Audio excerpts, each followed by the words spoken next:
actually, the name of what I'm gonna name this podcast is, Bronco. Bronco podcast. If you don't know, Levi, we'll get into that when we talk about some stripping stories. You put a brother and an uncle together, Super Saiyan fusion, you get a Bronco. That's Levi. But who are we talking about again? You got to name the name of the podcast. The 100th monkey experiment or 100 monkeys experiment. Oh yeah. I'll probably go 100 monkeys experiment. Have you heard of this experiment? No. It's actually an experiment. It sounds familiar. Fascinated me a long time ago. I was younger. It must have been like early 20s or like late teens. And I don't know, just look up interesting shit on YouTube, you know. And I came across this study, and there was like a mini documentary about it, and it was in Japan, and they were like had all these islands, right, like multiple islands spread out, separated, with the same species of monkey, right? Yeah. And I don't know why they were doing it, but they started giving all the monkeys sweet potatoes. Yeah.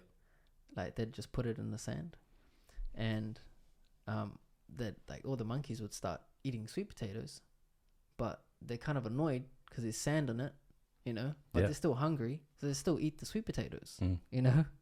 And then, like enough time went by, and on one island,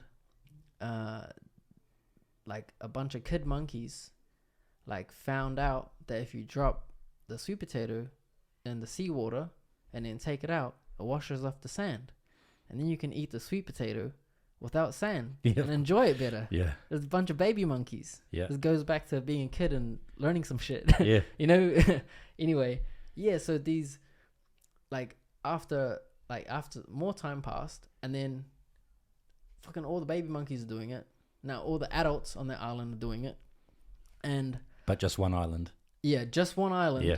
They don't have cell phones, iPhones. They don't have internet. They can't talk to other monkeys, right? And by the time 100 monkeys on that island learned how to do that, every other monkey on every other island knew how to do it.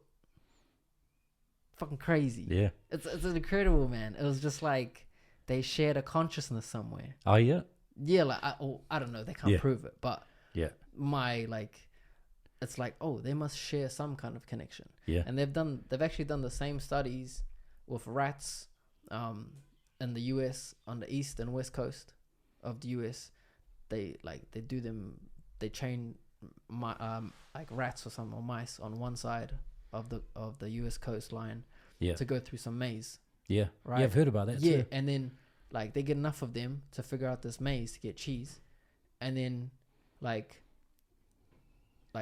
they track like the beginning rats. It took them fucking a long time to figure out the maze. Yeah. By the time they go to the other side of the coast, like boom, they got it straight away. Because it's like maybe it's 100 rats, 50 rats, 200 rats, 1,000 rats. I don't know what their species number is, but with monkeys it's 100. Yeah. with those monkeys it's 100, right? Yeah. And I'm thinking like when I was thinking about this podcast, I was like, man, like, you know, what's the number for people? Yeah. You know, what's the number for people?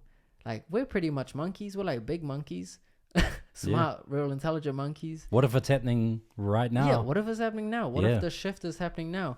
Like, is it 1 million people? Or a negative shift? Yeah. It could be a shift anyway, you know? Like, do we need 100 million people? 1 billion people? Like, I don't know what the number is, but I was just thinking, man, if this, like, if I could just help spread some knowledge to people, and you know, try get the monkey numbers up, then we might have a chance. People gonna know some shit that they didn't have to necessarily learn. It'll become like intuitive within their consciousness.